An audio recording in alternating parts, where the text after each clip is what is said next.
जय हिंद मेरे प्यारे साथियों। आज हम बात करेंगे मानचित्रों का वर्गीकरण।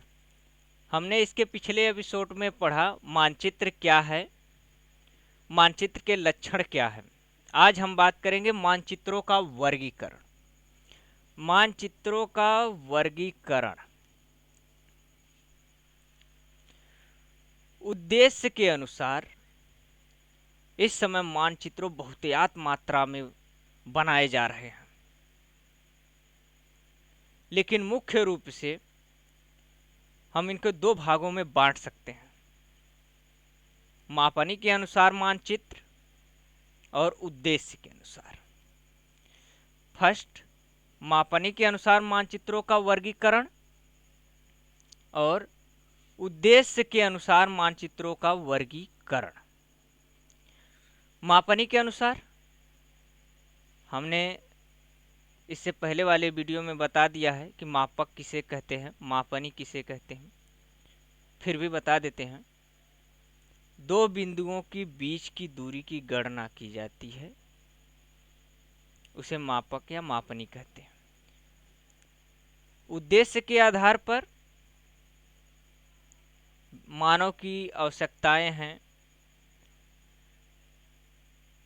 और उसकी सुविधा की दृष्टि रखते हुए विभिन्न प्रकार के उद्देश्यों की पूर्ति के लिए जो मानचित्र बनाए जाते हैं उसे उद्देश्य के अनुसार मानचित्रों का वर्गीकरण किया जाता है।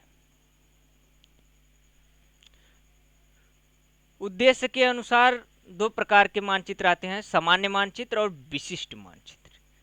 आज हम बात करेंगे मापनी के अनुसार मानचित्रों का वर्गीकरण। मापनी के अनुसार मानचित्रों का वर्गीकरण में दो प्रकार के आते हैं। नंबर एक, दीर्घ मापक मानचित्र या दीर्घ मापनी मानचित्र। नंबर टू, लघु मापक या लघु मापनी मानचित्र। दीर्घ मतलब लार्ज मापनी, दीर्घ मापनी।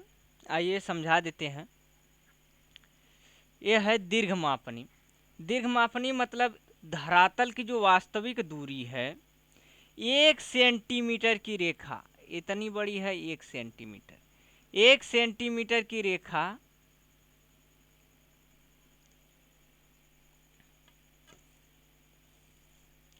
बीस किलोमीटर का जो क्षेत्रफल है, इसको 1 सेंटीमीटर की रेखा, 1 सेंटीमीटर की रेखा कागज पर प्रदर्शित की जा रही है।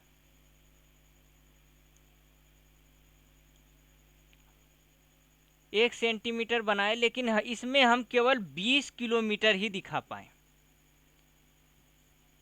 20 किलोमीटर ही दिखा पाए, तो इसे हम कहते हैं दीर्घ मापनी। क्योंकि क्षेत्रफल, धरातल का जो क्षेत्रफल है वो कम है और कागज हमारा काफी बच रहा, काफी बड़ा है, कागज बड़ा है, तो इसे हम दीर्घ मापनी कहेंगे। जबकि वहीं क्षेत्रफल अधिक, धरातल की जो वास्तविक दूरी है, क्षेत्रफल अधिक, क्षेत्रफल 100 किलोमीटर जबकि प्रदर्शित कर रहा है 1 सेंटीमीटर, वहीं 1 सेंटीमीटर की रेखा प्रदर्शित कर रही है इतना, लेकिन 1 सेंटीमीटर की रेखा में हमने प्रदर्शित कितना किया, 100 किलोमीटर, 100 किलोमीटर। तो यह लघु मापनी है। मतलब हमारा जो मापक छोटा है, लेकिन हमने पृथ्वी की जो धरातल है उसकी अधिक दूरी अंकित की, यानी हमारे धरातल की दूरी अधिक है। 1 सेंटीमीटर की रेखा प्रदर्शित करती है 100 किलोमीटर। आगे हम फ्रैक्शन पढ़ेंगे, मापक के बारे में पढ़ेंगे, तो आपको हम विस्तार से समझाएंगे। तो 1 सेंटीमीटर की रेखा प्रदर्शित करती है 100 किलोमीटर, यानी हम छोटे से कागज पर 100 किलोमीटर दिखा सकते हैं। तो इसके लिए हम लघु मापनी का प्रयोग करेंगे। जबकि हमारे पास पर्याप्त कागज हो, बड़ा हो और हमें कम धरातल की दूरी को अधिक अच्छे तरीके से दिखाना हो तो हम दीर्घ मापनी का प्रयोग करेंगे। जैसे गांव, कस्बा, सिटी आदि का मैप अगर दिखाना हो तो हम दीर्घ मापनी का प्रयोग करेंगे। जबकि हमें देश, राज्य और वर्ल्ड का मैप दिखाना हो तो हम लघु मापनी का प्रयोग करेंगे। लघु मापनी के जरिए ही एटलस का निर्माण किया जाता है। लेकिन इनकी एक कमजोरी है, मापनी के आधार पर इनमें केवल लंबाई और चौड़ाई ही दिखाई जाती है, जबकि मोटाई नहीं दिखाई जा सकती। रोक दें। दीर्घ मतलब लार्ज। दीर्घ मापनी मानचित्र किसे कहते हैं? दीर्घ मापनी जब हम किसी छोटे क्षेत्र को बड़े कागज पर प्रदर्शित करते हैं तो उसे दीर्घ मापक मानचित्र कहते हैं। यानी हमारा मापक जो होगा वो बड़ा होता है और हम उसे बड़े कागज पर प्रदर्शित करते हैं। जबकि वहीं लघु मापनी मानचित्र में बड़े क्षेत्रफल को छोटे स्केल के द्वारा छोटे कागज पर प्रदर्शित किया जाता है, तो उसे लघु मापनी मानचित्र कहते हैं। इसमें थोड़ा सा कन्फ्यूजन हो जाता है बच्चों को कि लघु मापक मानचित्र किसे कहते हैं। लघु मतलब स्मॉल। अगर हम किसी दूरी को, यहाँ से यहाँ तक की दूरी है, अगर हमने मापक बड़ा मान लिया यानी मापक की इकाई बढ़ेगी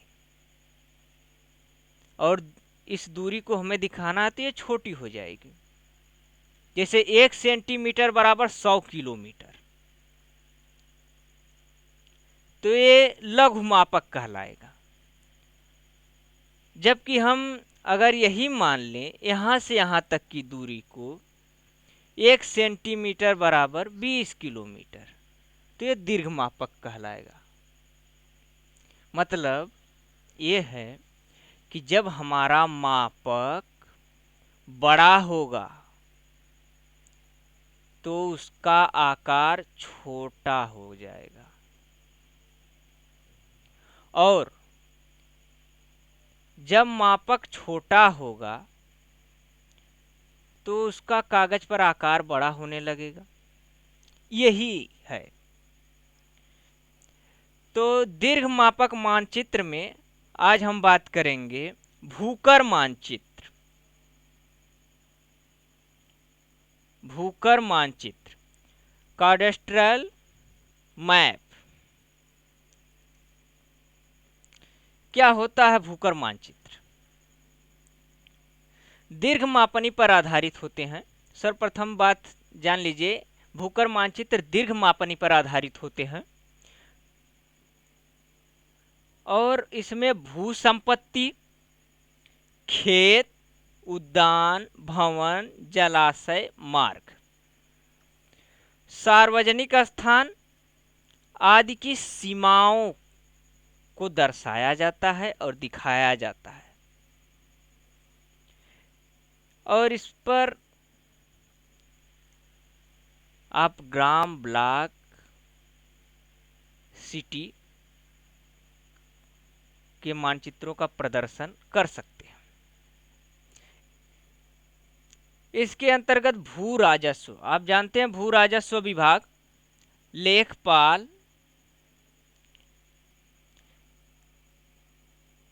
के द्वारा इनका मापन, इनका निवारण, भिन्न भिन्न व्यक्तियों के भिन्न भिन्न खेतों के बारे में जानकारी, इनके द्वारा निवारण इनका होता रहता है।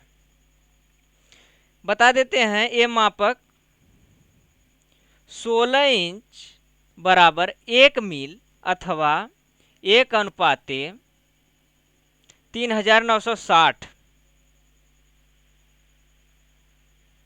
3960 का सर किलोमीटर है कि मीटर। 3960 के मापक होते हैं, मापनी पर आधारित होते हैं।